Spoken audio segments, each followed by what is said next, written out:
Good afternoon, Program Director, colleagues. This is Juliet. Our Scholarship of Learning and Teaching Breakout Room also yielded very interesting presentation and discussions. Can you hear me, Program Director?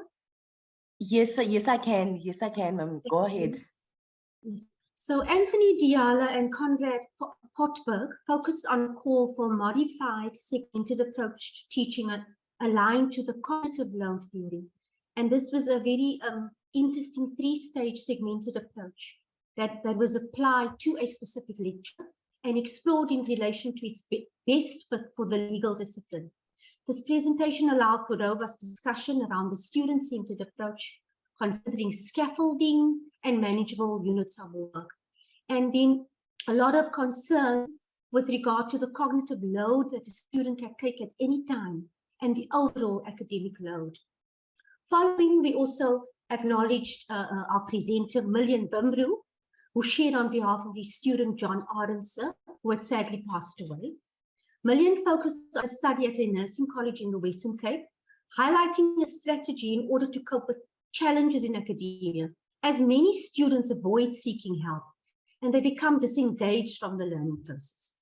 So there are many factors that impact student success. And interestingly, this study found that the language barrier to be a significant factor.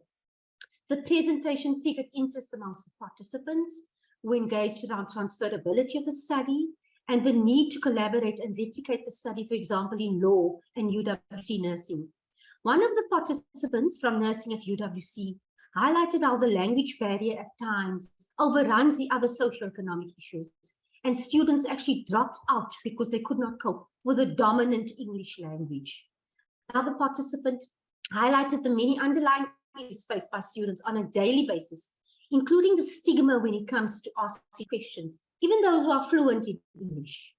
And then our last presentation by Derek Yu highlighted the new normal blended approach at UWC in terms of learning and teaching, assessment, research, and supervision. Derek was very interested to know how others in South Africa are also engaging in terms of this blended approach.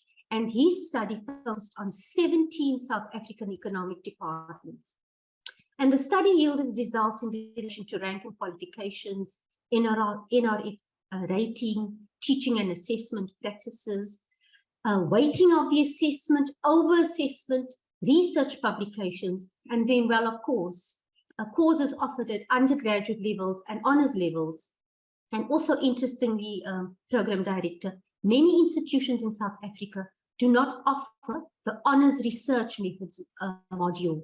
And this raises concerns around student development, as well as the workload and pressure being placed on the supervisors to equip the students with research skills that they should have attained at honors level.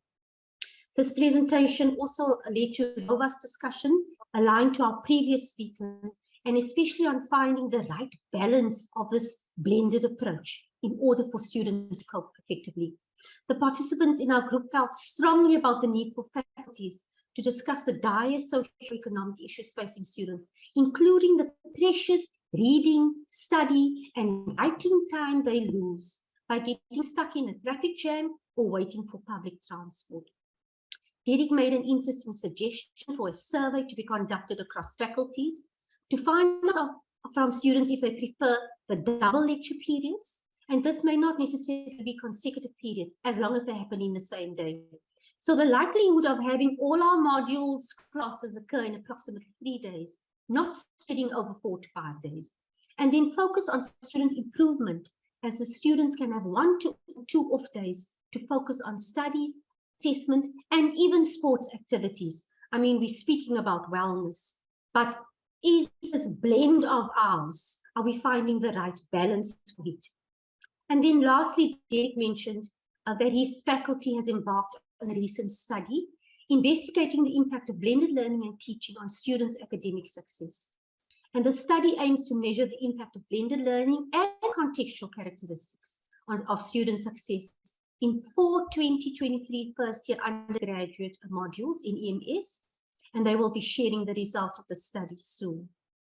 So thank you to the presenters and the participants for engaging, and thank you to the organizers for allowing me to be part of the engagements.